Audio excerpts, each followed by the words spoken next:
자, 이제 우리가 이렇게 취득해서 있는 자산을 처분하는 걸로 해서 좀 보도록 할게요.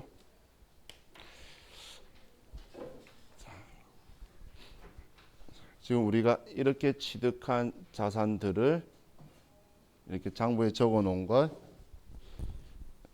X3년도 1월 1일 날 처분을 해요. 얘를 매각을 하는데, 자, 이걸 70만 원에 팔았다라고 볼게요. 자, 그럼 지금 왼쪽에 직접법으로 한 거 가지고 좀 먼저 보면, 자, 차량 운반구가 우리 장부에 적혀 있는 금액이 얼마죠? 60만 원이 적혀 있겠죠? 60만 원이. 그럼 60만 원이 우리 장부 금액인데 이걸 70만 원에 팔면 10만 원 이익이 당연히 나와야 되겠죠? 그래서 자, 얘를 써보면, 자, 우리는 항상 우리 장부에 적혀 있던 자산, 부채, 자본을 지울 건데, 지금 얘가 100만 원 적혀 있던 걸 과거에 20 줄였으니까 대변에 차량 운반구를 60만 원을 줄여주면 우리는 전부 다 지워지게 되겠죠. 그럼 이제 우리 장부에 있는 기록을 전부 다 지웠다는 거예요. 자, 그럼 이제 우리 걸 다 지운 후에 차변에 돈을 받으면 현금으로 70만 원을 받았다, 이렇게 써주게 될 거예요. 그럼 얘 둘이 합은 일치해야 되니까 10만 원의 차이가 발생하죠. 그래서 대변에 이 차이 금액만큼 유형자산 처분이익이다 10만 원, 이렇게 써줄 거라는 거예요. 유형자산을 처분하면서 저 금액만큼 이익 봤다라고 써줄 거예요. 자, 그럼 이제 오른쪽 걸 가지고 볼게요. X3년도 1월 1일 날, 자, 우리가 70만 원에 매각을 하는데, 자, 그럼 우리 장부에 이 차량 운반구에 대해서는, 자, 이 100만 원 사왔을 때 적었던 걸 우리가 손댄 적이 없죠. 그러니까 우리는 얘를 대변에 취득원가를 먼저 지워야 돼요.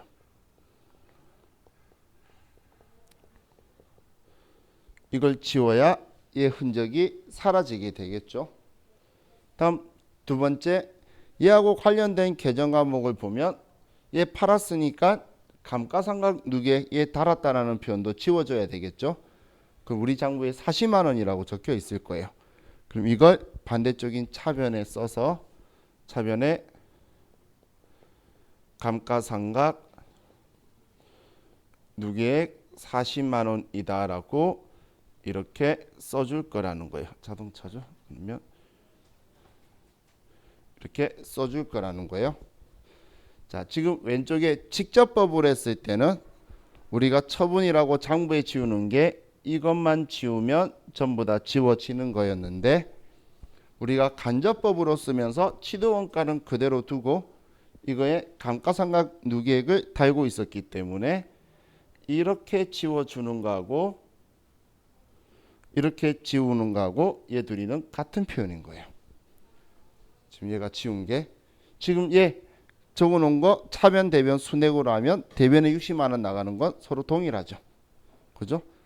근데 지금 우리는 간접법으로 쓰고 있기 때문에 처분했다라고 하면, 팔았다고 하면 우리는 취득원가를 지우고 감가상각 누계액을 지워줘야 얘가 지워진다는 거예요.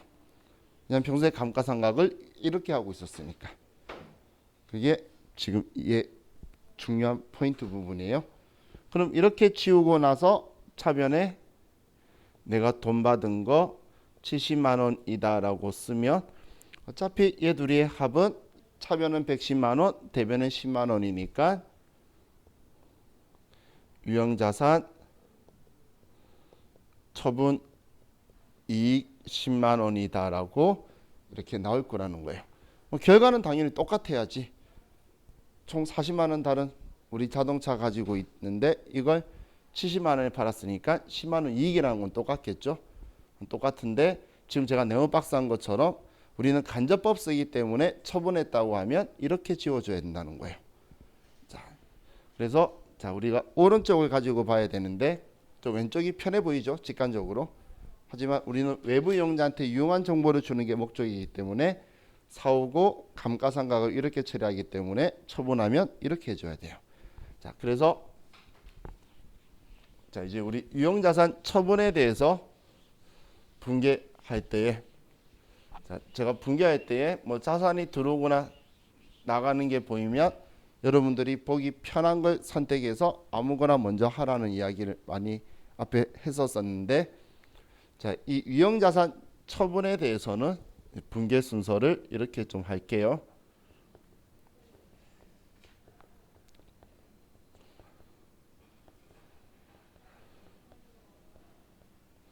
자, 이걸 처분하기 위해서는 자, 첫 번째 1번으로 대변에 유형자산을 대변에 쓰고 여기에 취득 원가를 쓴다라는 걸 첫 번째 생각을 하고 그리고 두 번째에 우리가 차변에 감가상각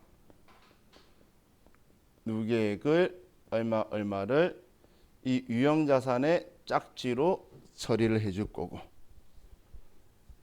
그리고 세 번째에 우리가 뭐 현금이나 보통예금으로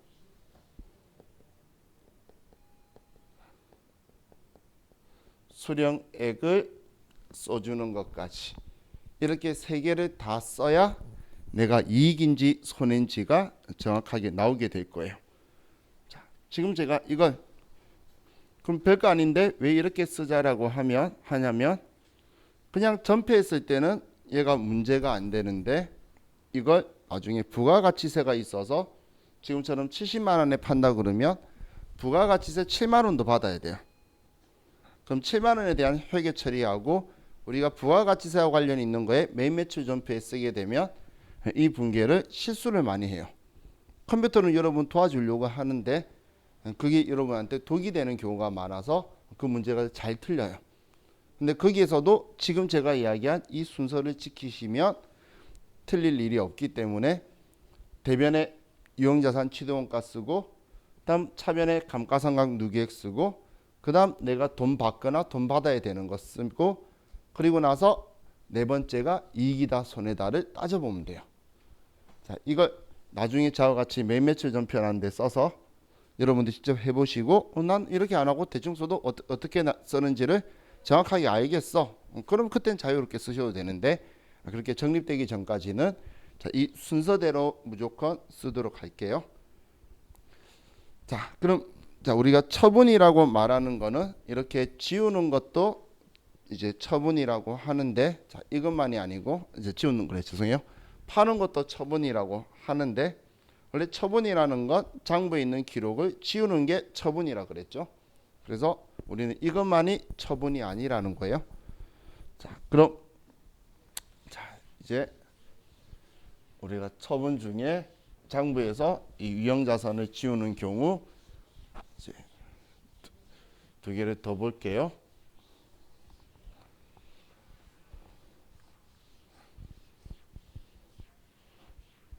자, 방금은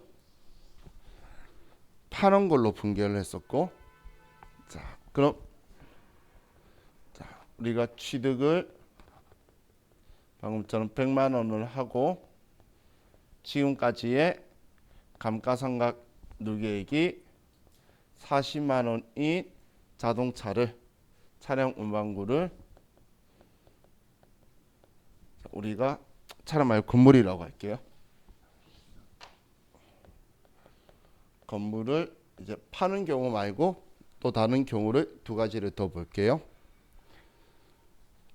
자, 그럼 이번에는 우리 회사가 사용 중이던 이 건물을 철거를 해요. 사용 중이던 건물을 철거한다고 볼게요.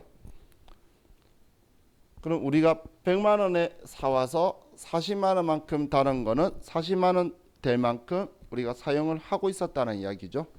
그럼 이렇게 사용 중이던 건물을 철거하게 되면 이제 나한테서 없어지니까 장부에서 지워야 될 거예요. 자, 그럼 장부에서 치우기 위해서 대변에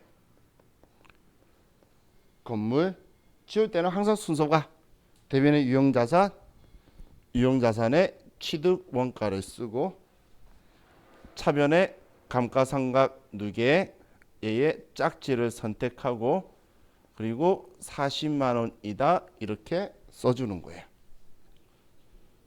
자, 그럼 이 건물의 지금 철거 시점까지의 감가상각이 40만 원이었다면, 자, 그럼 철거 시점에 이 건물의 장부 금액이 얼마였죠? 그래서 60만 원이었죠.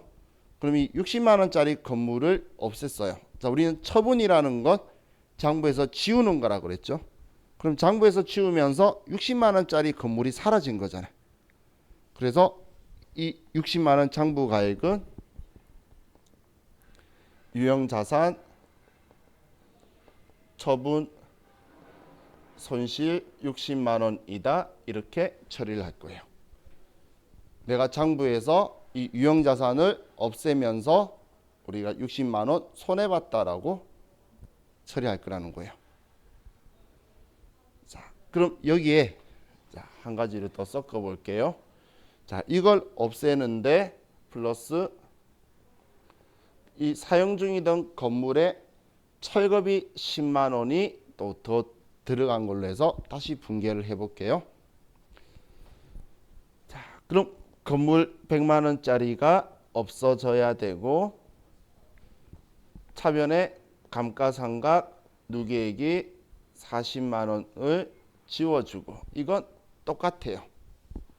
그럼 얘를 없앴는데 이걸 없애기 위해서 철거비가 10만 원이 우리한테서 더 들어갔다는 거예요. 그럼 다시 한번 생각을 해볼게요. 자, 우리가 이 건물을 없애면서 얼마짜리 건물이 없어졌죠? 60만 원짜리 건물이 없어졌죠? 그럼 60만 원짜리 건물을 지으면서 60만 원의 손해를 봤다라고 쓰려고 했는데 봤더니 이 건물 없애면서 10만 원 더 들어갔죠. 그럼 이 건물을 없애면서 손해본 돈은 70만 원이네. 그렇게 쓸 거라는 거예요. 그래서 유형자산 처분 손실이 70만 원이 될 거란 이야기예요. 자, 지금 이 철거비는 사용 중이던 건물을 철거한 거기 때문에 유형자산 처분 손실로 처리되는 거예요. 만약에 땅 사면서 사용하지 않고 그냥 기존 있던 건물을 없앴다면 땅 살 때 들어간 부대 비용이 될 건데 얘는 지금 그 상황이 아니고 우리가 사용 중이던 걸 없애죠. 그래서 사용 중이던 거 지우면서 손해본 돈이다라고 처리할 거란 이야기예요.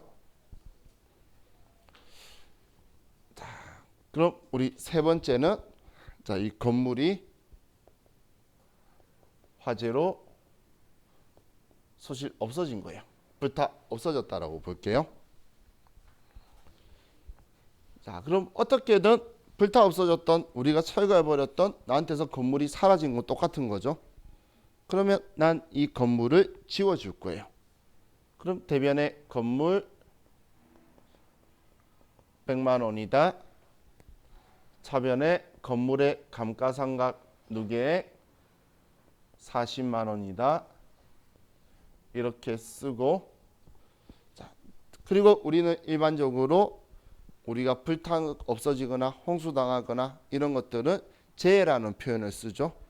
그래서 자, 이때 우리 장부가액 60만 원만큼 우리는 재해 손실이다라고 처리를 할 거예요. 재해 손실이다. 왼쪽은 내가 없앤 거고 그래서 지우면서 손해 본 거고 얘는 재해를 당해서 손해 본 거다라고 쓸 거라는 거예요. 둘 다 뭐 어차피 영업의 비용인 건 똑같아요. 우리가 쓰는 물건 없애서 손해 보는 건 영업 활동일 리는 없겠죠. 그리고 재해 당해서 우리 물건 자산이 없어지는 것도 영업 활동일 리는 없어요. 그럼 자, 이 재해를 당했을 때 사실 두 가지가 있는데 자, 우리가 보험에 가입을 안 한 경우와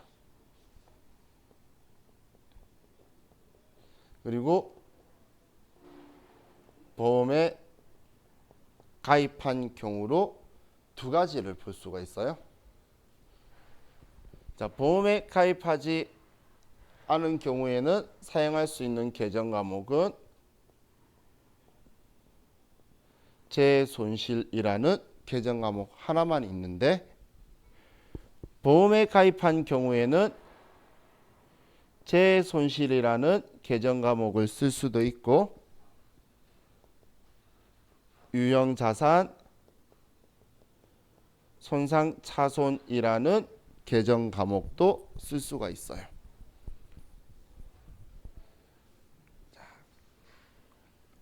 그래서 자, 우리가 지금 재해당했을 때는 지금 보험에 가입되어 있으면 두 개 중에 아무거나 쓸 수 있는데, 둘 다 쓸 수 있으면 시험에서는 어떤 계정 과목 쓰라고 알려줘요. 그렇다면 우리는 굳이 이걸 구분해서 기억할 필요가 없겠죠. 둘 다 써도 되는 재손실만 기억하고 있다가 문제에서 유형자산 손상차손으로 쓰래. 그럼 문제 시키면 시킨 대로 해야지. 그죠? 그래서 우리가 재해를 당하게 되면 재손실이다라고 처리를 하면 돼요.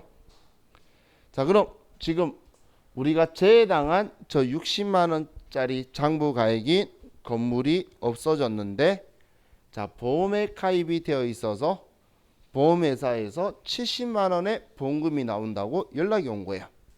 자, 그럼 나한테 이익인가요? 그죠? 이익 같죠? 그런데 우리 시험 목적으로는 그런 생각을 하면 안 된다는 거예요. 그런 생각 하면 안 돼요. 자, 건물 없어졌을 때는 없어진 걸로 슬퍼하고 보험금 받았을 때는 받은 걸로 기뻐하는 거지 10만 원 이익이라고 생각하면 안 돼요. 그래서 자, 이번에 지금 이거하고 연결을 해서 자, 보험금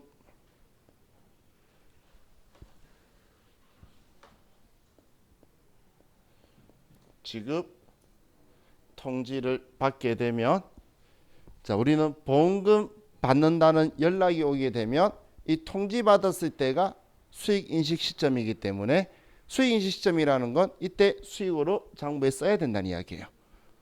그럼 장부에 보험금 받았을 때는 대변에 보험금 수익이라는 계정 과목을 쓸 거예요. 예를 들어 보험금이 70만 원 들어오기로 했다면 보험금 수익이라 쓸 거예요. 대변 쓴 이유가 차면에 보험금 받아야지. 근데 오늘 들어왔으면 받은 거 쓸 거고, 통지만 받았으면 미수금이라고 이렇게 회계 처리는 해줘야 된다라는 거예요. 이렇게. 그랬다가 실제적으로 돈 들어왔을 때 미수금 지우고 차면에 돈 들어왔다고 써주면 되겠죠. 자, 그럼 자, 시험에서 보험금 받는 시점을 가지고도 문제가 나오는데, 보험금 받는 시점에 아니면 보험금 통지 받는 시점 문제 나오는데 얼마에 사왔고 얼마 감가상각됐고 이런 이야기를 괜히 위에다 적어둬요. 그럼 적어두면 여러분들이 봤을 때는 저 없어진 건물은 없어졌을 때 회계 처리했고 그때 사건이고, 오늘은 보험금 타는 날이다 라고 생각해서 이것만 쓰시면 돼요. 위에 거 왜 같이 적어주냐면, 여러분들이 봐도 100만 원에 사서 40만 원 달았다는 걸 생각하면 60만 원짜리라는 걸 인지시켜서 70만 원 받으면 10만 원 이익이라고 해서 이상한 상상을 하도록 함정을 파는 거예요. 자, 그래서 얘는 따로따로 처리하는 거예요. 자, 이걸 한 번에 합쳐가지고 방금 여러분이 10만 원 이익이라고 생각한 거 나오는 경우는 어떤 경우냐면, 불타 없어진 날 그날 바로 통지 받으면, 그럼 그날 바로 돈 받으면 그렇게 분기가 돼요. 그렇게 나온 적은 지금까지 역대 딱 한 번 전산 세무 1급에서 나왔어요. 문제 보는 사람들도 다 웃었어요. 제가 농담처럼 이야기했는데 정말 나왔다고. 그 사항을 제외하고는 전부 다 따로따로 처리한다라고 보시면 돼요. 자, 이게 이제 우리가 유형자산을 장부에서 치우는 경우예요. 자, 그럼 이제 201페이지에 가서 201페이지로 가서 자, 유형별 취득원가라고 해서 또 적혀 있네요. 자, 유형별 취득원가 적혀 있는 곳에 보면 자, 외부 취득에 직접 구입하는 경우가 있는데, 자, 방금은 제가 그 철겁이라든지 뭐 이런 것들을 우리 사용 중이던 건물에 철거하는 걸로 철거비를 내서 유형자산 처분 손실로 분계가 되었었죠. 자, 그런데 그게 아니고 우리가 땅을 쓰려고 샀는데 기존에 있던 건물을 철거를 했다면 그 철거 비용은 땅을 쓸 수 있도록 하는 데 들어간 부대 비용이 되기 때문에 토지라고 처리할 거다라고 했죠. 그게 지금 우리 교재에 적혀 있는 내용이에요. 구입 즉시 철거하는 거, 사용 중이더니 아니고. 자, 그리고 아래 철거할 때에 부산물 매각대가 있는 경우라는 거, 건물을 예를 들어 철거했는데 거기 구리라든지 케이블이 있으면 그걸 팔아서 돈을 받을 수도 있겠죠. 거꾸로 돈 나가는 게 아니고, 우리는 돈 지출한 건 취득원가에 포함했는데 거꾸로 이걸 팔아가지고 돈을 받으면 취득원가에서 차감할 거란 이야기예요. 그게 지금 외부 구입하는 경우인데, 자, 이번에 자산의 무상 취득에 대해서 볼게요.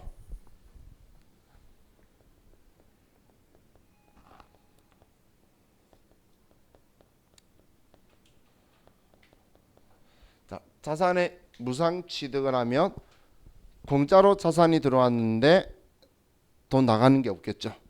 무상 취득이니까. 그럼 영업외 수익인 자산 수증 이익이라는 계정 과목을 쓸 건데, 이 자산 수증 이익이라는 계정 과목은 공정가액으로 인식하는 거예요. 공정가액으로. 그래서 무상 취득한 자산의 취득가액은 우리 공정가액에 더하기 취득 부대 비용이에요. 이게 우리 자산의 무상 취득에서 여러분들이 이것만 생각하시면 돼요.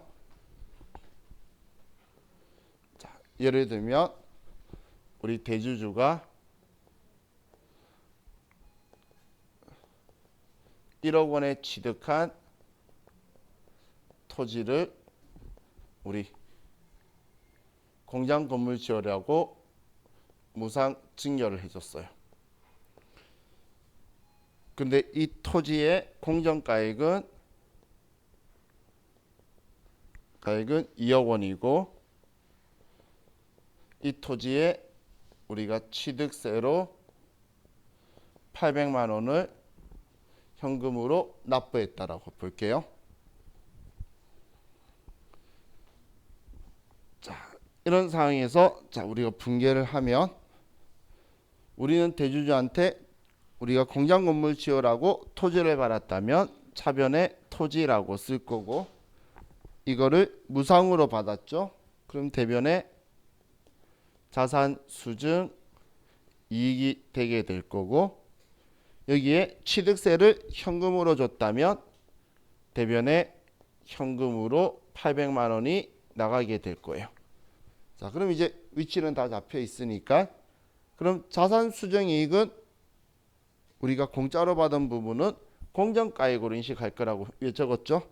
그럼 얘는 2억 원이라는 거예요. 그리고 차변의 토지의 취득 가격은 그럼 공정가액에 이 취득세를 우리가 납부한 거는 토지가 우리 회사 거가 되면서 납부한 거죠. 취득시 부대 비용이니까 토지는 2억 800만 원이 취득 원가가 된다라는 거예요. 이게 지금 위에 적은 거에 대한 뜻이에요. 이해가시죠? 자산의 무상 취득은 공정가액이다. 이렇게 외워버리시면 우리가 실수할 수 있으니까, 자, 저렇게 기억을 위해 하세요. 그럼 지금 대주주가 1억 원에 취득했다는 이거는 쓸데없는 함정인데 꼭 말해줘요. 자기가 얼마에 사왔다, 얼마에 장부에 적혀 있었다. 자, 우리 회계는 우리 회사 장부죠. 그럼 우리 회사 장부에는 내 돈이 나가거나 들어온 걸 쓰는 거고, 그 금액을 모르면 공정가액을 쓰지, 다른 사람 장부에 적혀 있거나 다른 사람이 샀던 금액을 내가 쓸 일은 앞으로 절대 없어요. 지금도 없지만 앞으로도 절대 없다는 거예요. 모르면 공정가액을 쓸 거예요. 그 외에는 내가 실질적으로 돈이 나가거나 들어온 돈을 쓰는 거지 딴 사람 장부 거 금액을 베껴 쓰는 일은 절대 전혀 없을 거란 이야기예요. 자, 그럼 이제 다음은 우리 자산의 교환에 대해서 보도록 할게요.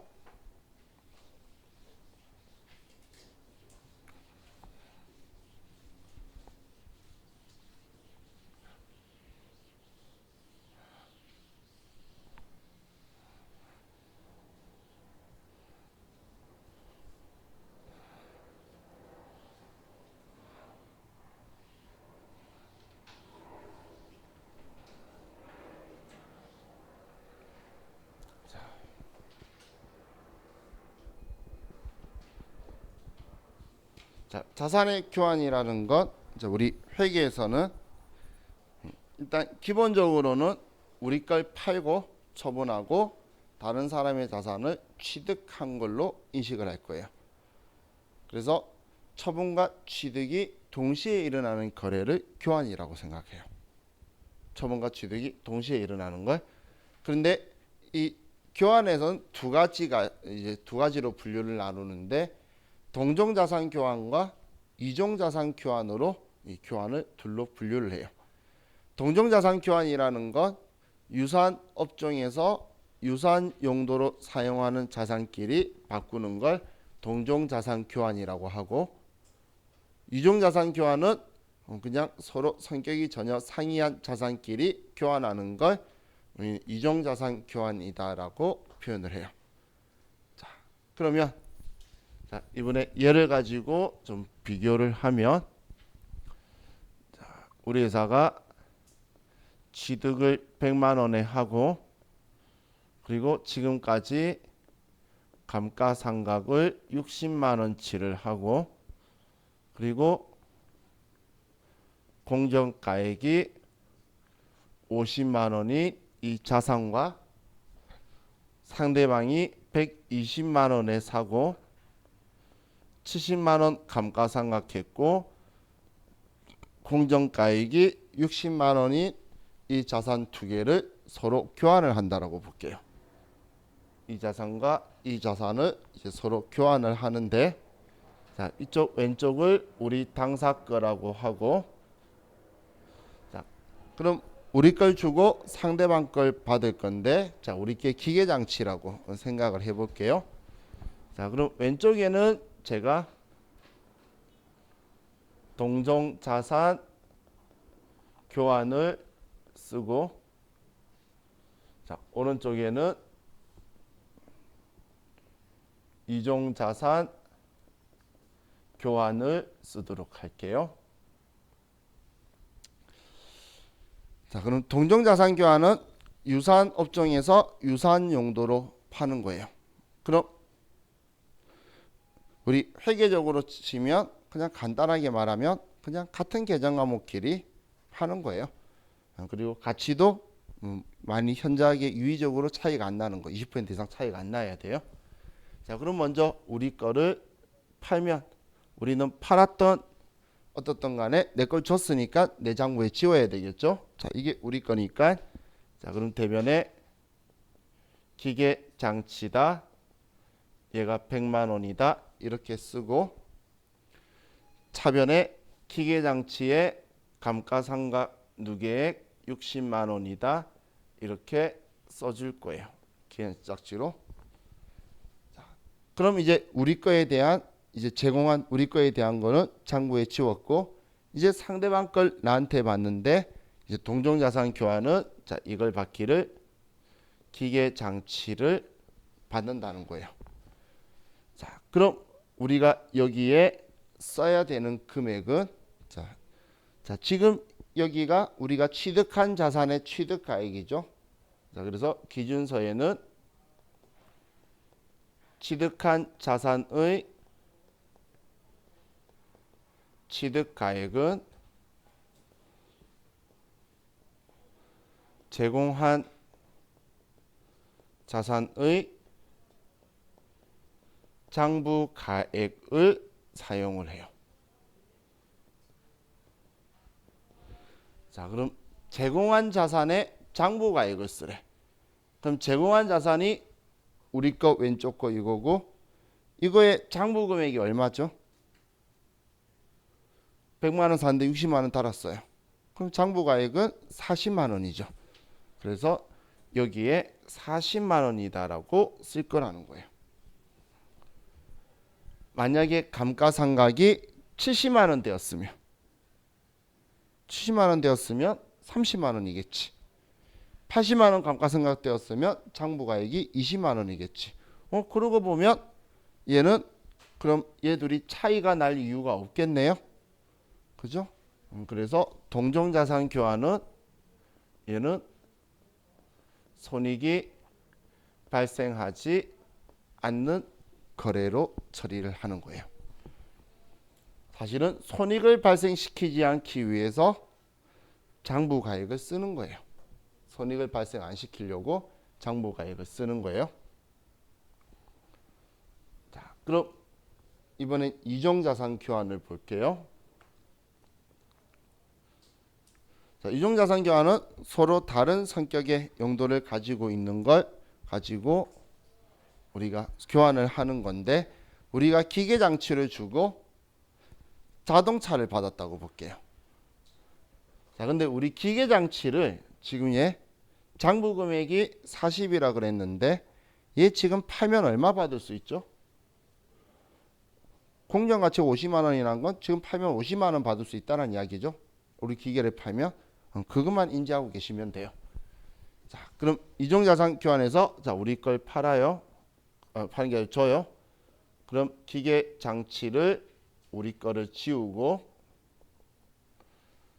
차변에 기계 장치에 감가상각 누계액 60만 원이고, 자, 그리고 차량 운반구를 받는다라고 쓰는데, 자, 이번에 이종자산 교환에서는 취득한 자산의 취득가액은 제공한 자산의 공정가액을 사용을 해요. 제공한 자산에 공정가액을 쓸 거라는 거예요.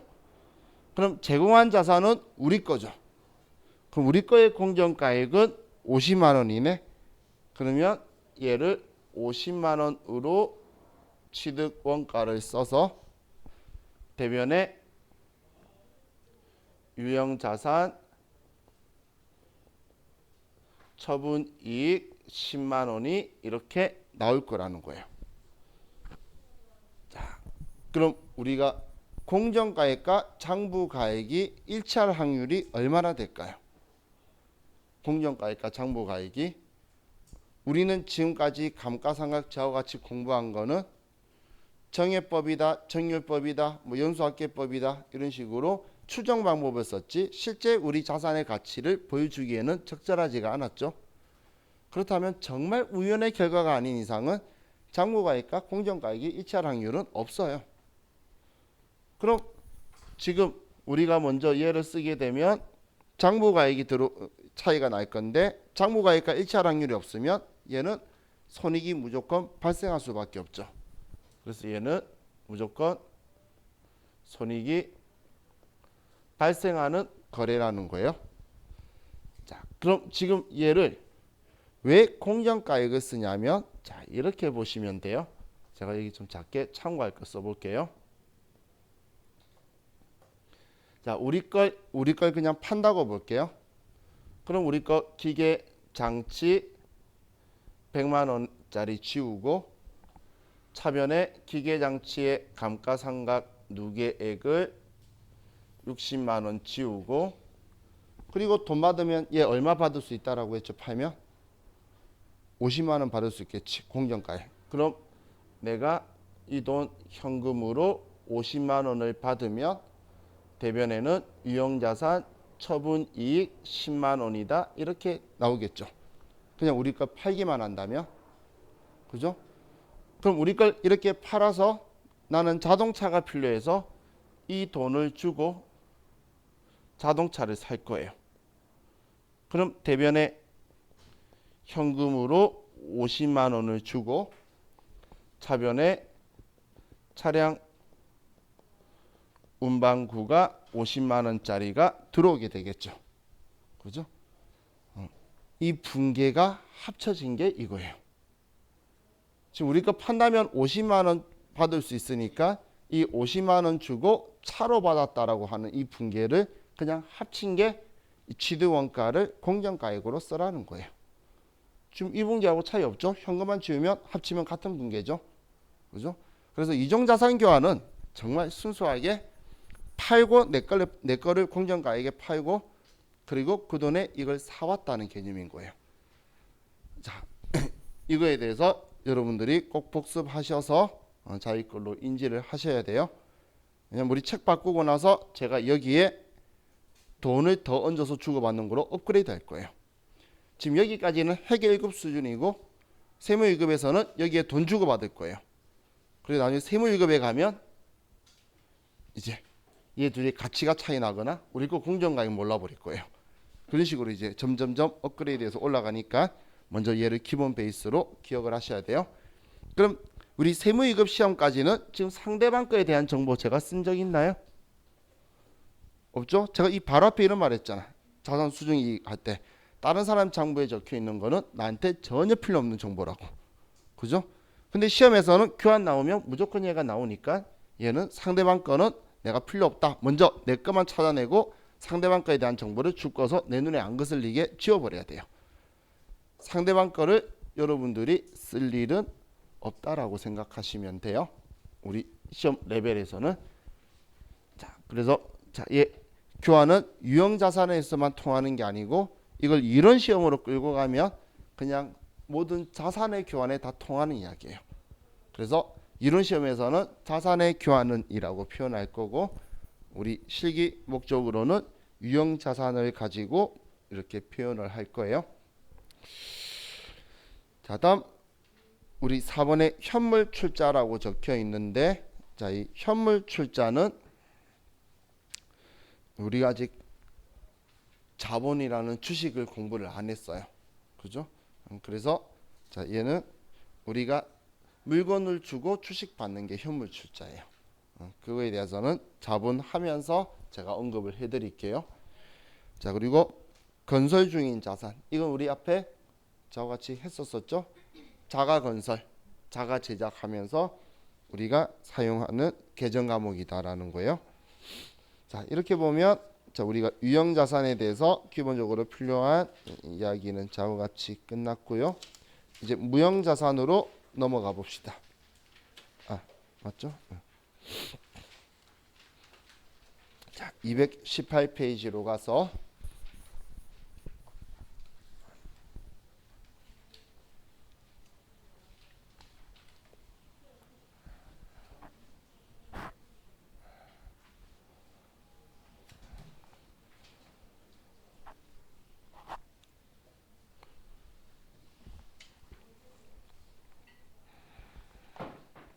자, 218페이지에 자, 무형자산 적혀 있는데 자, 무형자산의 정의는 제가 쓰지는 않을게요. 말로만 표현해도 여러분들이 본 적이 있어서 자, 무형자산은 영업활동에 사용할 목적으로 보유하는 내구성 있는 무형의 자산이에요. 들은 적 있죠? 이 멘트 어디서 들었죠? 유형자산 할 때 똑같이 영업활동에 사용할 목적으로 보유하는 내구성 있는까지는 똑같은데 형체가 있다 없다가 유형자산, 무형자산 이렇게만 구분되는 거예요. 자, 그럼 여러분들 생각에는 항상 무형자산이라고 해서 특이하고 이상한 애가 아니고 얘는 유형자산하고 똑같은 거예요. 똑같은데 형체가 있다 없다의 차이만 가지고 있다라고 보시면 돼요.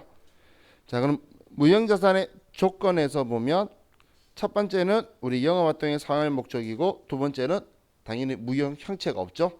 그런데 세 번째 보시면 식별이 가능하다라고 적혀 있죠. 자, 이 식별이 가능해야 된다는 건 형체의 식별을 이야기하는 게 아니고 자, 지금 제가 트레이닝복을 입고 왔는데 옆에 삼선 끄어져 있는 트레이닝복을 입었어요. 어디 건지 아시겠죠? 혹은 제가 위에 트레이닝복 입고 있는데 가슴에 바나나 킥이 있어요. 그럼 어디 건지 아시겠죠? 그런 식별을 말하는 거예요. 그럼 그거에 대해서 기업이 통제하고 있다는 건 내가 무단으로 도용해서 사용하면 큰일 나겠구나 라는 거 여러분들 아시죠? 그죠? 그게 기업이 통제하고 있는 거예요. 그게 무형자산의 요건들인 거예요. 그리고 당연히 자산이니까 이 자산은 우리가 자금을 운용하는 거라 그랬었죠. 그래서 미래의 경제적 효익의 유입 효과를 일으킬 수 있어야 되는 거예요. 그게 우리 무형자산의 정의라고 보시면 돼요. 자, 그럼 무형자산의 종류에 보면 우리 영업권이라고 적혀 있는 애가 있죠. 자, 이 무형자산은 우리 대한민국이 그 77년도에 회계 기준하고 세법하고를 일본에서 쓰고 있는 한문을 가지고 번역하다 보니까 좀 시대감이 과거에 좀 떨어졌어요.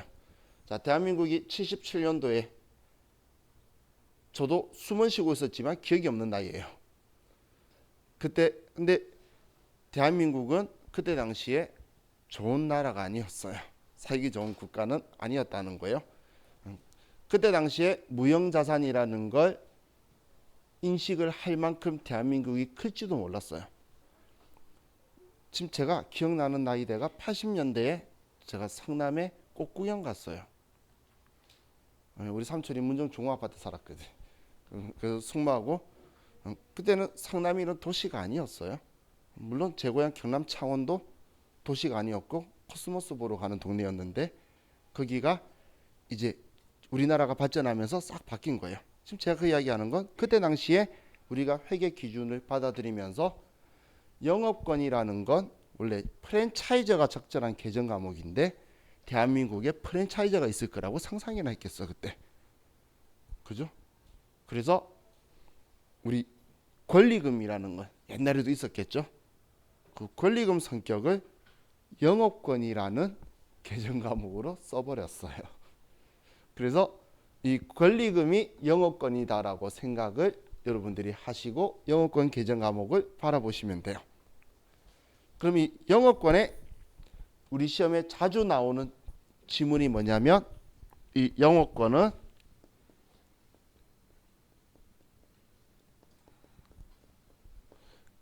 내부 창출은 인식하지 않는다라는 거예요. 내부 창출한 영업권은 인식하는 게 아니다라는 거예요.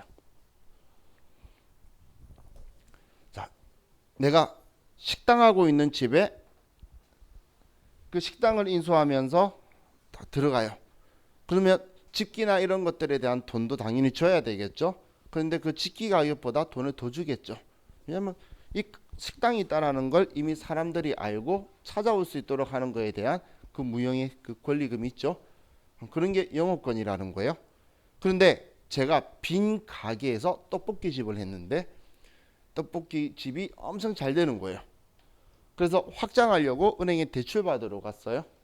그래서 은행에서 너 돈 얼마냐라고 하니까 제가 생각하다가 내 떡볶이 집을 팔면 권리금 한 1억 받을 수 있겠는데 내 재산 1억이요. 은행이 저를 미친놈으로 보겠죠. 그죠? 한마디로 내부 창출한 거는 인식하는 게 아니라는 거예요. 근데 지금 제가 이렇게 권리금 이야기하면 권리금이 영업권이라면 얘가 좀 없어 보이죠.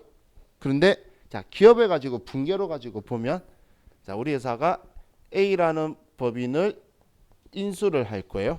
A라는 법인을. 자, 예를 들어서 A라는 법인의 재무 상태표를 보니 이 회사의 제품이 예를 들어서 100만 원치 있고 그리고 기계장치가 예를 들어서 150만 원짜리가 있어요. 그리고 이 회사가 갚아야 되는 돈 단기 차입금이 150만 원이 있다라고 볼게요. 자, 그럼 이 회사를 인수할 때는 내가 얼마를 주고 인수할 수 있을까요? 이 회사를 인수할 때. 자, 이 회사를 인수를 하면 100만 원치 제품도 내 거고 기계장치도 내 거예요. 근데 이 빚도 내 거예요. 내가 갚아야 돼요. 그럼 얘 얼마 주고 인수하면 되죠? 100만 원 주고 인수하면 되겠죠? 이해가시나요? 그럼 이제 얘를 인수하기 위해서 자 우리가 인수하기 위해서 회계 처리를 해요. 자, 차변에 자 제품은 이제 내 재무 상태표에 제품으로 들어오도록 장부에 차변에 100만 원 쓰고 기계 장치도 이제 나의 자산으로 차변에 150만 원을 쓰고 그리고 대변에 이 빚 내가 갚아야 되니까 단기 차입금이다 150만 원 이렇게 썼어요. 그런데 우리 회사가 이걸 사면서 200만 원을 지급한 거예요. 왜 200만 원 지급했을까? 이 회사의 순자산은 100만 원이었는데 200만 원 준 건 이 회사의 무형의 가치를 인정해 준 거죠. 그게 권리금이라는 거예요. 그럼 이 회사의 순자산 가액보다 자본 가액보다 더 많이 준 이 100만 원을 우리는 영업권이라는 계정 과목으로 쓰는 거예요. 이게 외부에서 구입한 거예요. 외부 구입. 왜냐면 어느 회사든 간에 오랫동안 탄탄하게 잘 하고 있었으면 그 회사의 브랜드 파워라든지 인지도라든지 이미지가 있겠죠. 그거에 대한 가치로 더 줬다는 거예요. 눈에 보이는 이것들만에 정리된 순자산인 자본만이 아니라 그 이상의 가치를 인정해 준 그게 영업권이라고 하는 거예요. 그래서 이 영업권은 내부 창출한 거는 인정 안 하고 이렇게 외부에서 구입한 것만 인정한다라는 것 기억해 두세요. 자, 우리 좀 쉬었다가 또 계속 운영자산 보도록 할게요. 쉬었다 합시다.